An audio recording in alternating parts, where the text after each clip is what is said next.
PTF and Nick Tammaro back with you on the In the Money Media YouTube channel and the In the Money Players podcast to talk about Keeneland Sunday. We encourage you to subscribe wherever you get your pods and also on the YouTube channel. Leave us a comment as well. I'm going to ask Nick at the end of the show what his best bet is amongst the races we're talking about for Keeneland Sunday. Let us know what your best bet is in the comments. If you're listening, head over to the YouTube channel, subscribe, and drop us a comment there. We kick off talking about the late pick 5 with the race that begins that sequence. It's going to include a couple stakes races later on, but we start off with a little bit more bread and butter stuff. We've got an allowance race going 5.5 on the turf. Nick, how do you want to light this candle?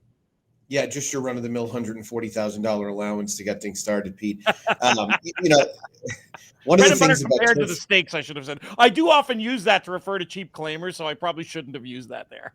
No, it's fair. Look, Keeneland's racing is good enough that $140,000 allowance is a bit bread and butter. But one of the things that I've always felt with turf sprints is that it's a bit of a specialist trip, and there are horses, obviously, that excel at turf sprints that really don't excel at doing anything else because of the distance limitations, especially when you're talking about 5.5. And with all that said, I feel like Chivetta has always been cut out to sprint. And I kind of mocked her throughout the winter in South Florida. She continued to take a lot of money in races like the Here Comes the Bride and the Sanibel Island after she had that totally no excuse trip in the Ginger Brew and still came up a little short behind Nitrogen. So she's first-time Lasix, coming back off a layoff, shortening up. I know she sprinted last out, but that was a graded stakes race. She ended up way too far back early, and I don't want to hold that against her. So I feel like this is a scenario where she really can rebound. I want to use her. I fear Dream Away is going to run better coming back off the break. And again, a little bit like we talked about on the Saturday show, in Wesley I trust at Keeneland. Right. More so maybe in Wesley I fear throwing out his horses at this trip. So I'm going to use those two as A's. I'll back up with Proud Starlet and Kuwaitcha. And I looked through the rest of the field to see if I was missing anything, maybe other than a horse like No Question About It. I just don't think I'm missing anything.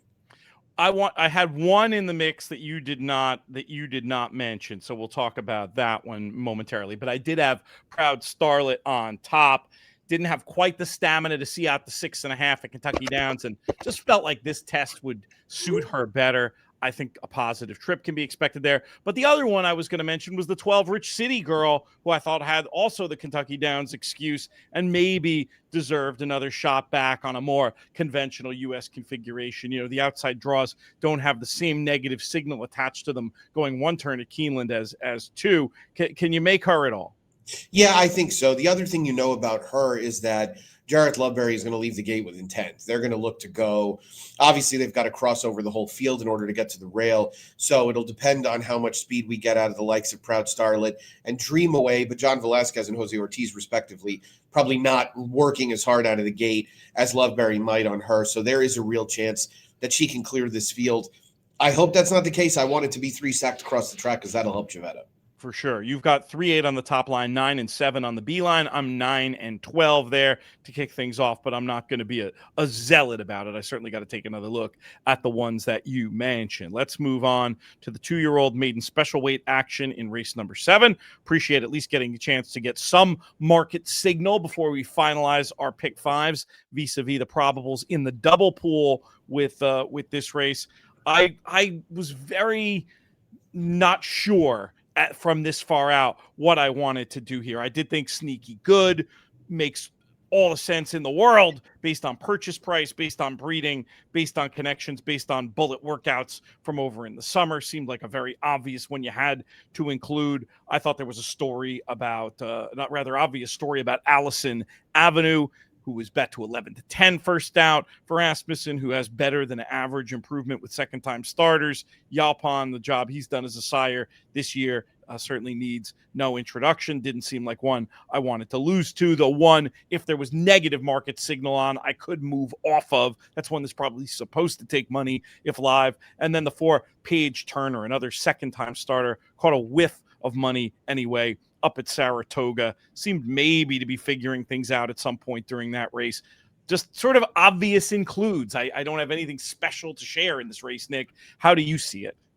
Yeah, I mean, I made Sneaky Good a slight morning line favorite, reportedly training well at Churchill.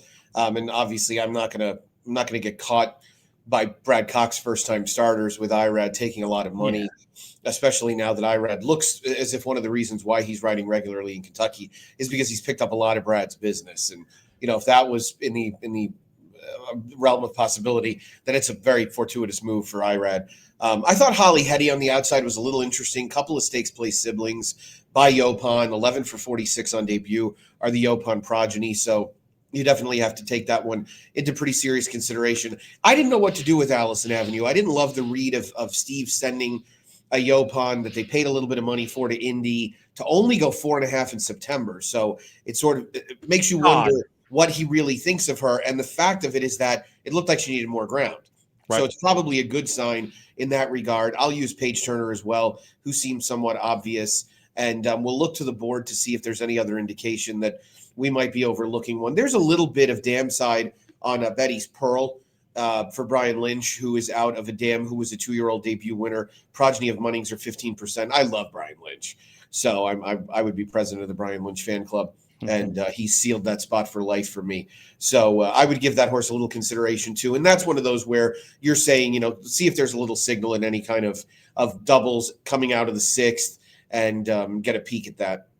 Any grading between the 5 that you mentioned? I wrote down 11, 8, 4, 7, and 9 as possible uses. We could just leave it all like that pending a board and paddock look. But if you want to grade them, go ahead. I mean, if anything, I would have Allison Avenue as a backup. I would have the other 4 as ace. Okay, terrific. I will make that adjustment in my notes here that I'm going to send around to In the Money Plus. The notes from the show is just one of the many things you get over there. We're going to have daily coverage of Keeneland, not just on the free side, inthemoneypodcast.com, but we're also going to have Eric DeCoster back in the fold doing a Keeneland diary daily. That's going to be a lot of fun. Of course, the run up to the Breeders' Cup, our whole Breeders' Cup package gets included as part of In the Money Plus. Get involved, inthemoneypodcast.com/plus. Let's move on to race number 8, the hinge of this pick 5, in the beginning of the stakes action with these 2-year-olds in the Indian Summer going that same specialist distance of the 5.5.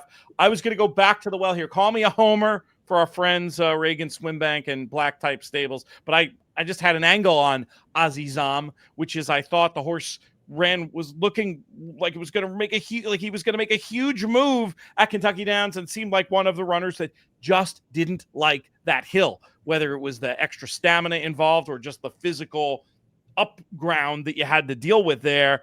I was very interested maybe to take another shot with this horse back at this more sharp 5.5. But I mean, there's a lot of ways, a lot of interesting ways to go. Well, I don't know if they're interesting, but a lot of other ways to go in here. Bobrovsky was so impressive making the turf sprinting debut. And if Schwarzenegger decides to appear here, it sounds like he's going to scratch from the other race he's running in this weekend. Who knows? Maybe they'll decide to scratch in this one too. It's kind of his bag, but his raw speed, I didn't particularly want to leave out in terms of pick 5. So I had it. I had the 9 on top with the 2 and the 6. Who do you like? Yeah, I texted our buddies that you referenced right after that juvenile sprint at Kentucky Downs, and I said, this horse ran way better than you guys are going to think. And so I like Azizam as well. I think he probably wants to go shorter than 6.5. And, having that one compact run, usually less distance is actually better. Sort of a misnomer amongst some handicappers that think that closing horses want more ground, which is really not always the case. And boy, Pete, it looks like they're going to fly in here, Schwarzenegger or not. I mean, they really should move. So I actually thought the other horse that was interesting is the one who didn't get out of the gate at Colonial. That was a horse that was well backed for Wesley Ward. Obviously had run in some good races overseas, was 4-1 in the Windsor Castle in a 23-horse field. This is a much better horse than what we saw from him last time out. And I do think that North American debut, the bad break from the gate, I can make enough excuses for him to use him here. So I was going to use the 1 and 9. I was going to back up with the 2 and 6, just fearing Schwarzenegger a little bit, that he might be a more complete product this second time around. And just go about it that way and see if I can't stay alive. And hopefully I'll press an extra 1 or 2 times on Azizam as well, because I mean that would probably be one of my stronger opinions in the sequence. Hoping that Windsor Castle form holds up well with Azizam and Rogue Legend dead heating in that affair. You're right. Yeah, exactly right. And I think they look real good both back here. But preference for Azizam just because I trust more based on that last run. Like you said, just a classic, better than it looked kind of deal. A couple of graded stakes races to close things out, starting with the Spinster. If this were a boxing match, the faces on the poster would be Torpedo Anna and Nitrogen. But is it a match? Scylla comes back in here. Couple other entries round out the field. How do you see the Spinster? I'll tell you. So this reminds me of the 2017 Personal Ensign. And that was a race where Forever Unbridled beat Songbird. And I told everybody that morning that I was finally on Songbird. And that it meant that she was probably doomed. And you looked completely loose. We'd all we wanted to do for months before that was let's find. I was sitting with you. Yeah, exactly. Let's find the right spot to beat Songbird. Right. We all said this is not it. The other horse, give us any space and we'll take the other horse. Cinch. Exactly. And I loved Forever Unbridled. Obviously, she won the Houston Ladies Classic. I had bet her. I needed her for a fortune in the 2016 Breeders' Cup Betting Challenge to run down Beholder and Songbird, and wasn't able to do it. Well, that's the case with Torpedo Anna. So I'm on Torpedo Anna. I don't think there's a chance in hell that Torpedo Anna loses this race. And if you get the version of Torpedo Anna that we have now seen twice in a row, the Personal Ensign for me really sealed it. She is as good as she was. At least at her best as a 3-year-old filly, saved the Travers. And I thought she ran really well in there, Pete. Outside, stalking. She buried the other speed horses, held off Darth Vader in a driving finish. This is a situation where, I think Flavian could put her right outside of Scylla if Junior wants to go. Knowing Flavian, if he looks to his left coming out of the gate and nobody's going, she's going to wire this field. Yeah. And I think Nitrogen, who I have a lot of respect for, obviously has a lot of talent, is not surface dependent. I think that Alabama is going to end up proven to be kind of a stinker. And I think the cotillion sort of gave us the indication that Alabama form needs to be taken with a massive heap of salt, not just a grain. Because quite honestly, Good Cheer and Lucara came back and ran very poorly. So I think Nitrogen is going to be overbet. To be perfectly honest with you, if Nitrogen didn't have a lot of the fanfare from the public, I would have made Scylla the second choice in here. Right. But I know the public is gonna like Nitrogen. They bet her heavily in the Alabama. She won. There's obviously a big premium put on winning when it comes to the win pools from the recreational players. But yeah, quite honestly, I would have made Scylla the second choice if it wasn't Nitrogen with all that hubbub. But end of the day, I think Torpedo Anna is a cinch. I'll loan A the 5 and use nobody else. That was a great illustration of the difference between a morning line and a value line, right? In your value line, you'd have it the other way, but the morning line is two very different things between a morning line and a value line. The biggest one being what Nick just illustrated. You're guessing what the public's going to do, and then the other one being the over round you want to make your line to. As a morning line maker, you've got to include the takeout because you're trying to simulate the public. So you make it to I guess technically you're supposed like if you 120, but most people go higher than that. What do you usually make it to? I try to stick to 125 at most. These races make it difficult, right? Admittedly. So, I won't go over 129, which is sort of the allotment that you get in the Encompass system that we enter it into. There are a lot of morning line makers out there that go into the 130s. I won't do it. So you'll never catch me with anything beyond 129, but I'm really trying to stick to 125 or less. The problem is that you open yourself up to horses being priced too high that end up getting bet, and then you have a bunch of people telling you. I searched in X the other day. Nobody needs to hear this, but they'll indulge me for 15 seconds. Oh, they like it. They like it. I searched Keeneland morning line, and the things that people have said. Nick Tammaro is the worst morning line maker ever. They need to hire me to do the morning line. We need a bulletin board. Are they actually paying the person that does the morning line? And I just wanted to go on and reply, yes, they are. And it's me, right? So, things have gone better the last few meets. It's been a slow process, but one thing I can guarantee you is that if I get something wrong, you don't need to point it out. I have always been my own harshest critic, and I will definitely try to work to get it better. And am I going to miss something? You bet your ass I'm going to miss it. Everybody is. It's right. the world's most thankless job. Unless you're in the industry, you will never hear at the racetrack, what a great morning line. The definition of a thankless job. Right. Of course, the difference, we're talking about those betting over rounds, those percentages. If you're making a value line to try to help you make money, You don't get 120. You got to do it to 100. You're not 100, trying to beat the takeout. You're trying to win money at the track. So anyway, that was just a little aside because it's always fun to talk about this stuff. One other thing I will say about you on Twitter at NTAM1215, if somebody has something constructive to say, you want to hear it. You're not.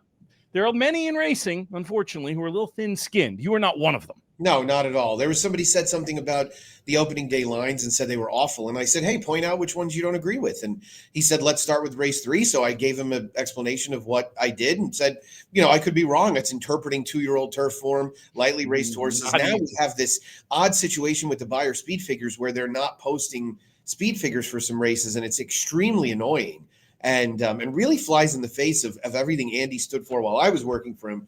But I guess they're doing things a little different. I've meant to send Randy Moss a note and see because, I still think in that scenario, and again, we could go into a rabbit hole on this, but you're better off putting a figure out and letting the public interpret it than worrying about it not being right. Right. I think that's right. I think you're helping by you're giving a data point, and we know that those data points can change. Oh, this reminds me. We did have that multiple times. Very nice request from a listener to do a show about different speed figures and how they're made. So I'm just now production meeting in the middle of the show, saying that out loud as something that might be good for one of these lull weeks between now and the Breeders' Cup, or certainly afterwards. So I'm glad. Feels like a good thing for maybe that Tuesday of the week where the pre-entries come out. Yeah, that could be very, very good. We'll get that going. I think I couldn't agree with you more. I mean, Torpedo Anna just wins, doesn't she? I mean, I loved her in the last race. I loved the last race.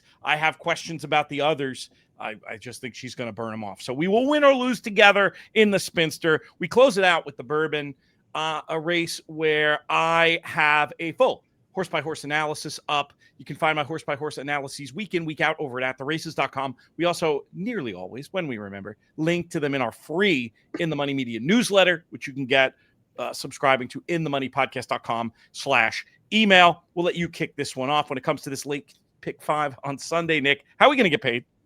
Yeah, another one of these scenarios, and we talked about it on the Saturday card with these Todd Pletcher horses that ran so well on closing week. And Final Score, to me, really felt like the one that you were supposed to bet against next time out because he drew the inside. He made the lead. He kind of set a moderate pace. It wasn't slow, but it was moderate. And it felt like he sort of caught the right bunch that day. Nobody really performed from behind him. And it made it so that his winning margin was a little exaggerated. And I think the quality of that performance still can be called into question a little bit. He's probably not supposed to get as easy a lead this time around. It's not really Irad's bag to rush horses out of the gate. So you wonder if he's going to be as committed to the front end as Kendrick was. There's not a lot of speed to his inside, which is one good thing that he has going for him.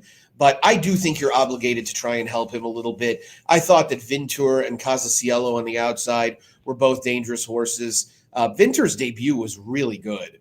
And this is a horse with some pedigree. He got a little bit of money. It was an 11-horse race, 5.5 to 1.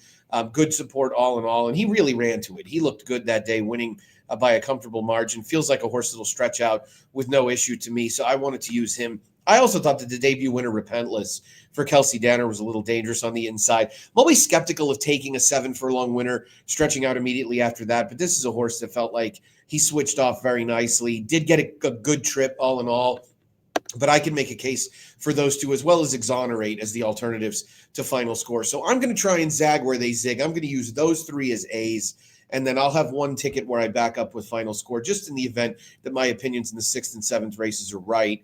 And then obviously I have to take Torpedo Anna into Final Score, which isn't going to provide much value. Right. That makes sense to fade that particular combination for sure. I wrote down 10, 11, 3, 4. Which one of those did you not want as an A? 10, 11, 3, 4. I want actually all 4 of those as A's and Final Score as a backup. Okay, so you just said 3 when you meant 4. Okay, perfect. And you can certainly go that deep when you're playing against. I think Final Score is going to get hammered here. I wound up going with the horse because I think he'll rate. And that's just based on the first run and the ability to pass horses, the way the horse's pace lines have developed in the races, and the jockey. were all things that made me think, if I thought this horse needed the lead, I would be extremely against. But I think he's just going to get an absolutely perfect trip.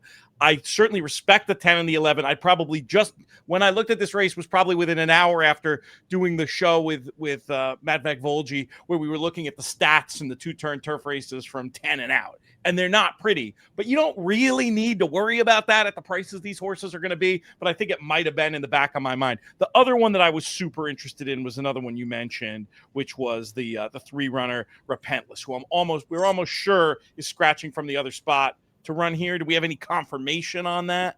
I would assume so. I mean, I think if she re-entered him here, their intent, actually, she would have entered him here first.